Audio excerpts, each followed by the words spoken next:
নারী কবিতাটা খুবই সুন্দর, লেখক শরদিন্দু কর্মকারের লেখা।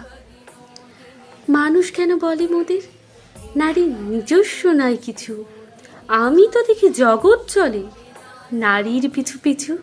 বাপের ঘরে লক্ষ্মী আমি, স্বামীর ঘরে অন্নপূর্ণা, ছেলের ঘরে জননী আমি, আমি ছাড়া সংসার অসম্পূর্ণা।